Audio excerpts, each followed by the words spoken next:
to burn belly fat. So the first thing you have to understand is that fat is a form of energy in your body.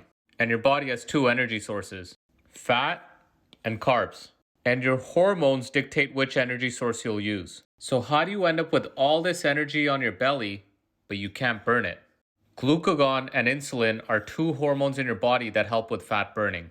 When the glucagon is high, your insulin's low. They're like opposites, just like your bicep and your tricep. When your bicep's contracting, you cannot contract your tricep, and vice versa. So when this is high and this is low, you're burning fat. And when your glucagon's low and your insulin's high, you're burning carbs. So now let's say you finished dinner and your insulin levels went up. Now your glucagon levels went down, and remember what that means. You're now burning the carbs because you got to burn the dinner you just ate. However, every food has a different effect on your insulin and glucagon levels. For example, look at the effect of your insulin levels from carbs compared to protein and fat. So if you have a high carb dinner, like pasta or pizza or roti or a bunch of rice, your insulin levels would shoot up a lot higher compared to a meal that's rich in protein and fat and lower in carbs or more fibrous carbs. I like to call this rule FFP, fiber, fat, and protein. Well, now your insulin only spiked that high. So let's say you finish your dinner at 7 p.m.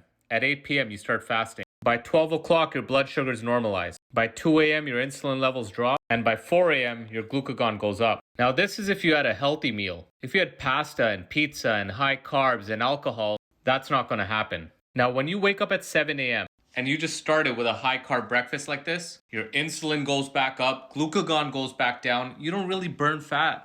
And the hunger kicks in, you crave more food, and you end up eating even more calories. Now if you just fast around 11 to 12, you got an extra 4 to 5 hours of fat burning. And if you control the dinner where it's FFP, your insulin levels will come down faster and your glucagon levels will go up faster. And the more fibrous your carbs, the lower the insulin spike. Now, if you follow the FFP rule with every meal, well, now you become a fat burning machine. You're not hungry, your cravings are gone, mentally you're not crashing, and you can do all of this without counting calories. And you could probably maintain a calorie deficit because you're not hungry.